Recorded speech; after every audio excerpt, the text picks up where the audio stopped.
معاكم في مطبخ التوفير مع ام محمد. ازيكم حبايبي؟ عاملين ايه؟ يا رب كلكم تكونوا بخير. النهارده بقى هنحضر الغدا مع بعض. هنعمل اكله سهله وكمان سريعه واقتصاديه. هنعمل مع بعض النهارده الحواوشي بالقوانص. هنعمله بطريقه سهله وكمان اقتصادي. بجد حواوشي القوانص بيكون طعمه جميل، ما تفرقوش عن اللحمه، جربوا الطريقه بجد هتعجبكم. اول حاجه انا جبت نص كيلو من القوانص وغسلته كويس بقى بالملح والليمون والخل، مفيهوش اي ريحه زفاره. وهجيبه بقى اقطعه قطع صغيره علشان افرمه بقى في الكبه. طريقتنا النهارده لحواوشي القوانص سهله وسريعه، يعني هحضر الغدا في نص ساعه. هقطع كل الكميه اللي معايا عشان افرمها في الكبه. لو ما عندكيش الكبه بتنزلي افرميها عند اي حد عنده مفرمه، هيفرمها لك برده بتكون جميله جدا. يعني نص كيلو من القوانص هتطلعي منه ما شاء الله كميه كبيره من الحواوشي، بجد طعمها جميل. هقطع بقى كل كميه القوانص اللي معايا قطع صغيره عشان افرمها في الكبه لغايه بقى ما اخلص كل كميه القوانص اللي معايا. بس بقى يا ريت لو عجبك فيديو النهارده قولي بقى بالاشتراك في القناه وسيبي لي كومنت يشجعني في مطبخ التوفير مع ام محمد عشان اعمل لك وصفات سهله وبسيطه يعني واقتصاديه. خلصت بقى تقطيع كل الكميه، هزود بقى عليه بقى قطعه من الدهن. انا لما بجيب لحمه يكون عندي دهن في الفريزر انا بحتفظ بيه، لما طبعا الدهن هيديها طعم جميل كانك عاملاها باللحمه. انا هفرم الدهن مع القوانص، ممكن تفرمي ده لوحده وده لوحده، بس انا هفرمهم الاتنين مع بعض. هقطعهم قطع صغيره، قطعتين صغيرين من الدهن. وهجيب بقى الكبه بتاعتي، هي صغيره هفرم بيها يعني شويه بشويه عشان يعني ما تبوظش مني. احط اول كميه مقطعتين من الدهن وافرمهم فرم ناعم. ده شكلهم بعد ما اتفرموا معايا.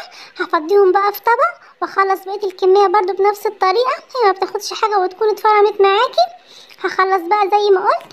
ده شكلها بعد ما اتفرمت معايا، ما شاء الله عملت معايا كميه كبيره. فرمتها هي والدهن زي ما قلت مع بعض. انا كمان بقى فرمت بصلتين كبار في الكبه برضو، هحطهم برضو على اللحمه. ممكن تزودي كمية البصل او تقلليها الكمية يعني المتاحة عندك، يعني انا بتحب الحواوشي بس الحواوشي بيحب البصل بزود الكمية وبيخلي الحواوشي طعمه جميل. وكمان هزود عليه كمان قرن فلفل، يعني انا مقطعاهم حوالي قرنين 3 صغيرين. ده فلفل بارد، ممكن تحطي يعني حراق لو عندك. وهزود عليهم كمان بقى هضاعف الكمية بالبرغل. انا جبت نص كوباية من البرغل وغسلتها كويس، سبتها حوالي 5 دقايق في المية وصفتها كويس، بحيث لو البصل فيه مية ولا الخضار فيه مية يعني البرغل يتشرب معايا يعني مية البصل. بزود الكمية وبجد طعمه جميل وكمان صحي برضو، بضاعف الكمية واقتصادي. هظبط بقى البهارات. انا هحط البهارات المتاحة عندي، ممكن تجيبي كيس من خلطة الحواوشي يعني وتستخدميه. انا هحط بقى معلقتين صغيرين من الفلفل الاسمر، واحط معلقه كبيره من السبع بهارات. بعد كده بقى هظبط الملح، البهارات اللي عندك يعني اشتغلي بيها. هظبط بقى الملح،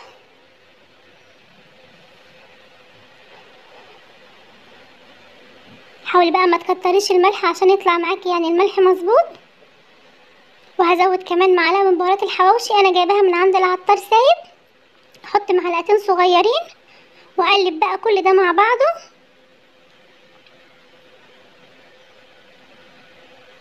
هقلبهم بقى كويس لحد كل ده ما يختلطوا بقى مع بعض. بعد ما قلبتهم كويس هركنهم على جنب حوالي نص ساعه في التلاجة، يعني الخليط يعني كله يتجانس مع بعضه. واسيبهم بقى نص ساعه. بعد ما سبتهم حوالي نص ساعه ممكن تشتغلي فيهم على طول، بس انا عملتها من بدري يعني حبيت اريحها في التلاجة شويه يعني بحيث كل المكونات مع بعض يعني تختلط. جبت بقى العيش بتاع الحواوشي الصغير ده، تجيبي من اي فرن عندك فتحته بالمقص. هجيب بقى الحشو، حاولي ما تكتريش برضو على الرغيف بحيث انها تستوي معاكي، ما يكونش الرغيف يعني اللحمه ما تستويش منك. هفردها بقى بالمعلقه قد حجم الرغيف، هسويها واظبطه بقى بايدي. هعمل ما شاء الله معايا كميه كبيره، هعمل معاهم كمان واحد بقى واخلص انا بقيه الكميه. اظن الطريقه سهله. شويه بالمعلقه على قد بقى مقدار الرغيف وافردها لحد بقى ما اخلص كل الكميه. بعد كده نسويه مع بعض. انا هسويه في فرن البوتاجاز، ممكن تسويه على الطاسه برضو هيستوي معاكي ويكون جميل، بس انا عامله كميه عشان كده هسويه يعني ايه في الفرن البوتاجاز. هخلص بقى كل الكميه ونرجع نشوف بقى الكميه بعد ما خلصناها مع بعض. ده انا عملت اول صاج، دهنته بقى يعني زيت، يعني الصاج انا دهنته زيت وبعد كده رصيت فيه العيش، وبعد كده هديله دهنه بسيطه من الزيت من على الوش بحيث يتحمر ياخد معايا لون جميل. برضو عملت كمان صينيتين كمان، ما شاء الله عمل معايا كميه كبيره. هدينه كله دهنه زيت بسيطه وادخله بقى الفرن البوتاجاز يستوي. زي ما قلت ممكن تسويه على الطاسه برضو على البوتاجاز. ادي اول صينيه، وادي الصينيه التانية برضو انا دهنها زيت من تحت، برضو دهنت رغيف العيش برضو يعني ايه فرشه من الزيت. وانا عندي كمان صينيه برضو بعد ما اخلص يعني اي صينيه من دول هسويه. جبت بقى ب20 جنيه طحينه سايبه يعني من عند العطار، نعمل بقى سلطه الطحينه يعني جنب الحواوشي. هفضي بقى شويه منها، انا مش هعملها كلها، اعملي حسب يعني عدد افراد الاسره.